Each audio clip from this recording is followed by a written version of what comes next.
Hey guys, it's Nigel over here in Fukuoka, Japan, and today I have a 2016 garden update. It's been about a year since we moved into this new house here, and we started off with the bucket and grow bag system, and it has expanded. I've taken this little bit of space that you see behind here, and over the accumulation of about a year, it's gotten kind of large, and I'm dying to show you guys what I've been up to. So I think it's time to see what's growing back here for the 2016 season.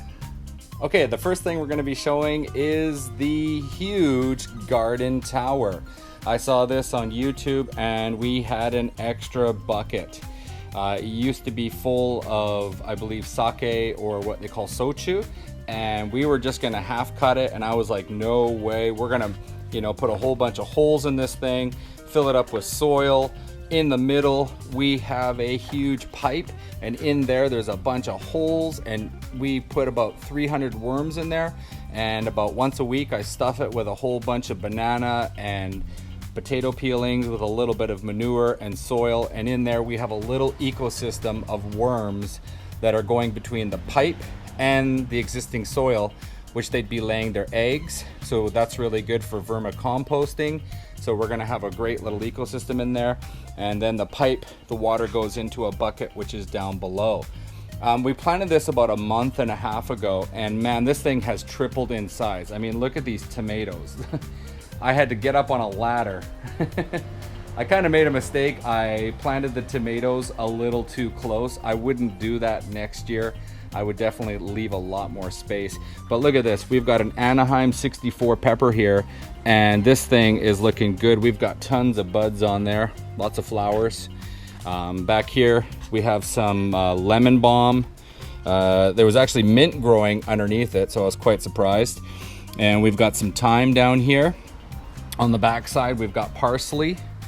And this, I believe, is a serrano pepper.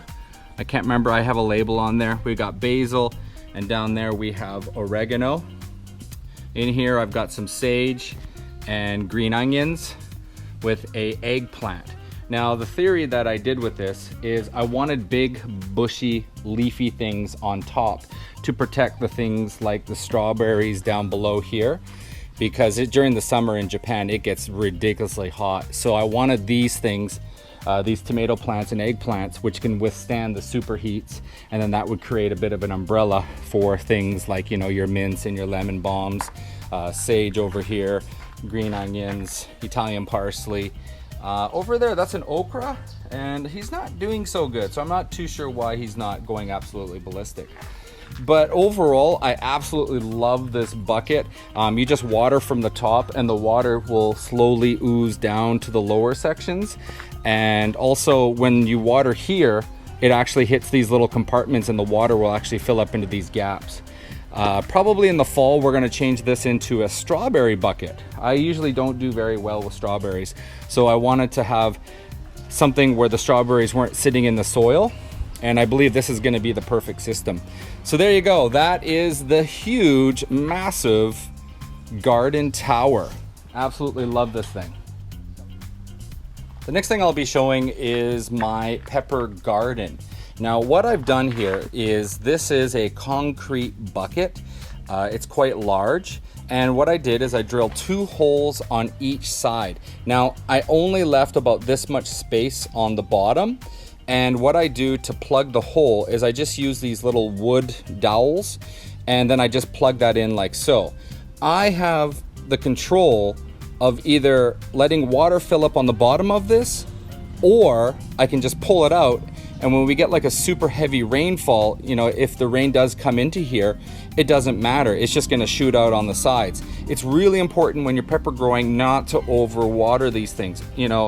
I like to water these during the summer, maybe every 2 days or so, and I actually love it when I see limp leaves when they start to do this, and then that evening I'll give them a heavy dose of water. But you don't want to have your pepper sitting in a huge soupy mess of water. You really want those roots to get dry so they don't get fungus and bacteria growing in those roots. And it's really simple, guys. You just take your grow bag and you know, get a large bucket like this, and they will absolutely go crazy in this type of system. You know, you've got that root pruning, I can't remember what it's called, air pruning, and those roots, they, at the end of the year, you can hardly pull these out of the bags. They're stuck inside these bags, because what they do is when they hit the sides of these bags, they'll just keep producing more and more roots. And when you use planters or plastic pots, you know, you can easily pull it out. But these things, man, they just keep producing more and more micro roots and just shooting all over the place. And so yeah, really excited that this is I believe my third year trying to grow peppers in grow bags, and I believe I've mastered the system. Last year I finally had a good crop. One thing I'm gonna show you is I've started to do something called topping, and this is a purple jalapeno. And what I did is just where the V started, or the Y joint, I actually clipped it right here. And I don't know if my GoPro can pick it up.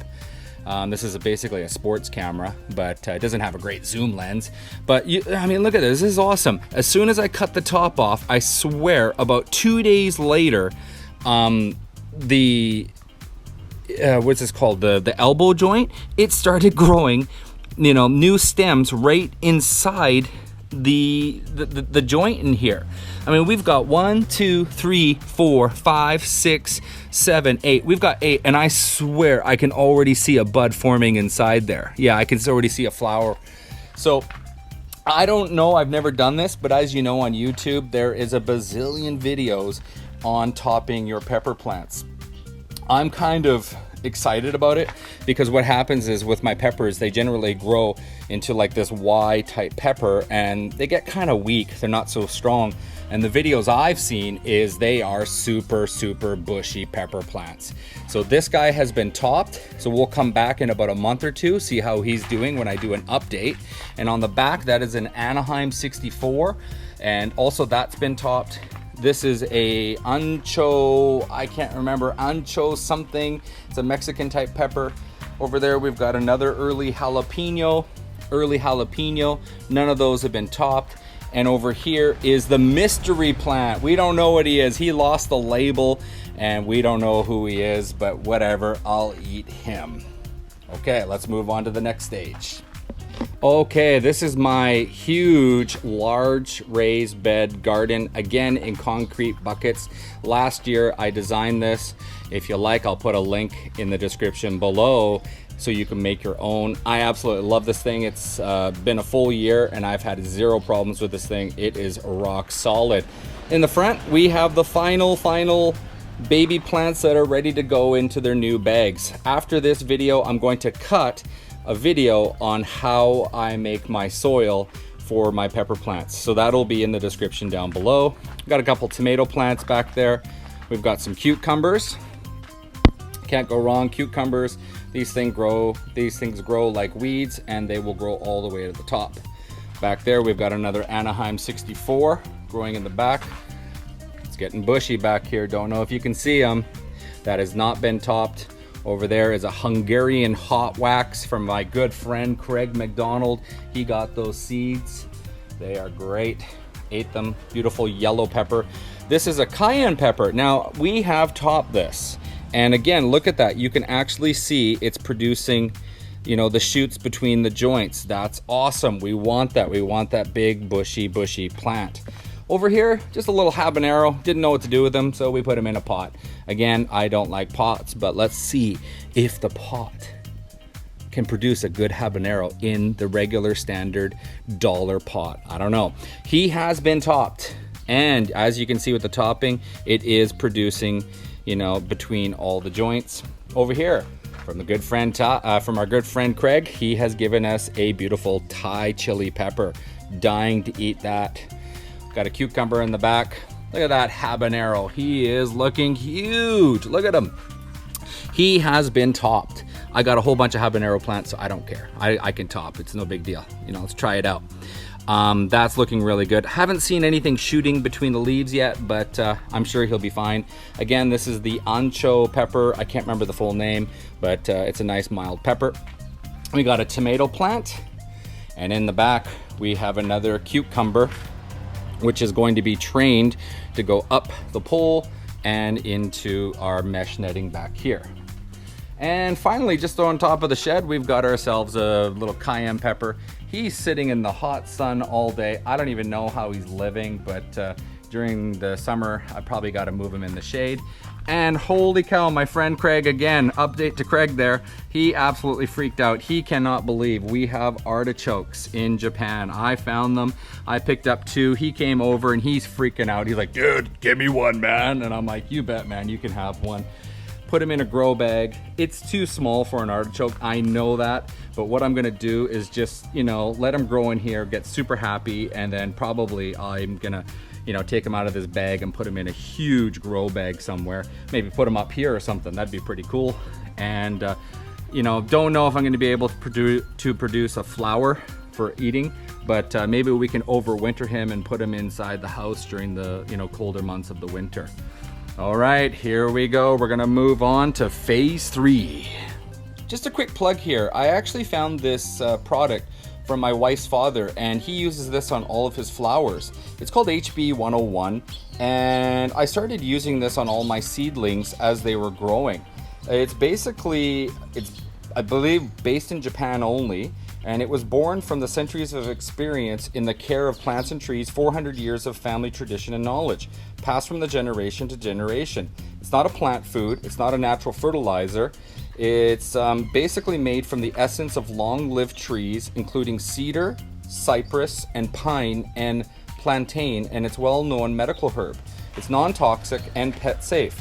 HB 101 is perfect for organic and reduced chemical cultivation, effective for growing and revitalization, healthier, more efficient, vibrant plants of all varieties. Now, I started using this this year on all my plants. Once a week, I give them a spray with this stuff. And like I said, I've been using it since the beginning. And you just go up to it, give them a quick little spray. I like to do this at night and spray on all the leaves. The theory is you're basically spraying, this old cedar type tree medication, whatever this is, organic matter on your leaves, and that's going to give your plants a super healthy, robust leaves and plant and whatnot. So I don't know, been using it. I think it's a cool product because it's well known in the Japanese garden community. And I also use Chili Focus that I use about once a week or twice a week. I use that with a small cap in the water, and I just fertilize all the plants with it. Okay, let's move on to the final stage of the garden. Over here, we just have a bunch of herbs growing, mostly seeds, so we're way behind, but they're gonna be coming up pretty soon. Over here, we have a Swiss chard from the winter, and decided not to throw them away, and look at that. Right in the middle there, took off the huge, topped it basically. And look at that, she's growing all sorts of different leaves, offshooting from there. Absolutely love it. A thyme parsley and thyme growing in the back. And look at this, we got the little micro gardens. Now last year I did the same thing. The smaller bag, believe it or not, actually grows a lot of peppers. I think last year I had some of these plants producing up to 30 peppers. I mean, it's crazy. It's so small. And I believe these are about a 1 gallon bag. I'm sure a lot of the pepper people are freaking out. Oh my God, that's too small. But it actually grew really well. We got the ancho again. We've got an Anaheim 64, got a habanero, another ancho, Anaheim 64, and in the back we have an early jalapeno. And finally, in a box over here, we just threw some, jalapenos, Hungarian hot waxes, and a cayenne. Over here, just on a tray, we've got some purple jalapenos, Thai, serrano, and a commercially bought jalapeno plant in the back there. Look at this absolutely crazy Swiss chard. It's been growing since the winter. We are seeding this out.